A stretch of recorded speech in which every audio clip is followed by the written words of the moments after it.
अस्सलामुअलैकुम। आज के इस लेक्चर में हम CSS 2011 का जो पास्ट पेपर है वो सॉल्व करेंगे और इनमें करेक्शंस करेंगे। तो चलें देखें। सबसे पहले हम फर्स्ट करेक्शन को देखते हैं। Please speak to the concern clerk. तो बेसिकली इसमें जो क्लर्क है, ठीक है, उसके पीछे ये कंसर्न लिखा हुआ है ना, तो आपने सिर्फ इसकी अरेंजमेंट को जो है वो चेंज करना है कि please speak to the clerk who is concern. तो ये इस तरीके से जो है वो आपका करेक्ट हो जाएगा। नेक्स्ट देखें, you have got time too short. तो मतलब इसमें भी कोई एज सच वो नहीं है, सिर्फ आपने अरेंजमेंट ऑफ सेंटेंस को करेक्ट करना है, which is you have got too short time for that. तो टू आपका जो है वो टू शॉर्ट और टाइम जो है वो इधर आ जाएगा, ठीक है। नेक्स्ट देखिए, not only he was a thief but he was also a murderer. तो नॉट ओनली से आपने सेंटेंस नहीं स्टार्ट करना, बल्कि आप क्या करेंगे, he was not only a thief but also a murderer.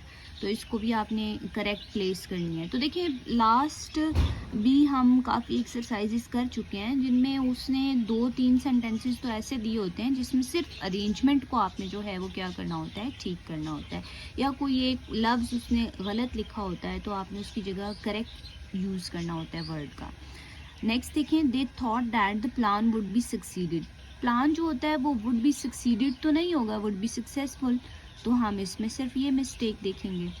अब आगे देखें, it is unlikely that he wins the race. चलें, ये अब ये वाला रूल याद रख लें, ये आ भी जाता है मोस्ट ऑफ द टाइम, कि इसमें ना उसने क्या लिखा हुआ है, इसको यूज़ किया हुआ है, और फिर आगे भी उसने किसको यूज़ किया हुआ है, विंस को यूज़ किया हुआ है। तो आपने इस चीज़ को अपने माइंड में रखना है कि दो प्रेजेंट टेंस इकट्ठे नहीं आ सकते, ठीक है। तो अब हम क्या करेंगे कि अगर एक सेंटेंस आपका प्रेजेंट में आ जाता है तो अगला उसका जो होता है उसको हम फ्यूचर में ले जाते हैं। It is unlikely that he will win the race, यानी कि इस तरह हो जाएगा, ठीक है। तो यहाँ इस वाले सेंटेंस में आपको मैंने रूल बता दिया है, और ये रूल अगर आपने याद कर लिया तो वो आपको कोई भी सेंटेंस देते आप इजीली उसको जो है वो रेक्टिफाई कर सकते हैं। नेक्स्ट देखिए, माई uncle has told me something about it yesterday. Yesterday का रूल मैंने प्रीवियस वीडियो में भी बताया है कि यस्टरडे का जब वर्ड आता है तो उसका मतलब होता है सेकेंड फॉर्म बस यूज़ करनी है, नथिंग एल्स, ठीक है। तो my uncle has told me, नहीं, हैज़ को कट करेंगे, टेल की सेकेंड फॉर्म ऑलरेडी टोल्ड ही होती है तो वो टोल्ड ही रहेगा, told me something about it yesterday, और ये आपका करेक्ट हो जाएगा।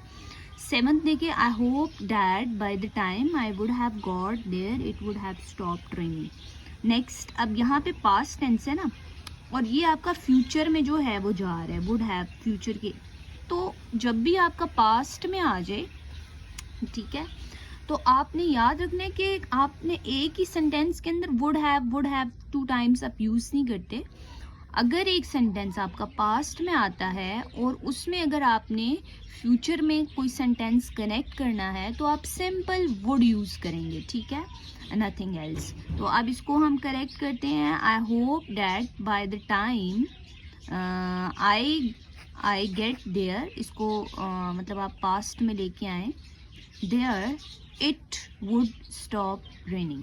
तो इसको आप इस तरह से करेक्ट कर लेंगे। तो मतलब आपका इसका जो रूल है, विच इज़ पास्ट टेंस आ जाए तो आप उसको जो है वो किसके साथ ठीक करते हैं, प्रेजेंट वुड के साथ, फ्यूचर में जाना हो तो।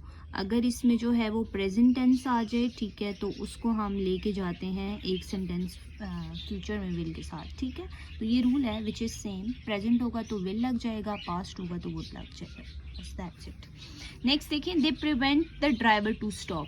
ये मैंने आपको लास्ट टाइम भी रूल्स बताया है कि आपको वो कभी टू स्टॉप इनफाइनाइट देगा, ठीक है, तो उसको आपने किस में कन्वर्ट कर देना है, जेरेंड बना देना है, और अगर जेरेंड दे देता है तो आपने उसको इनफाइनाइट बना देना है, ठीक है।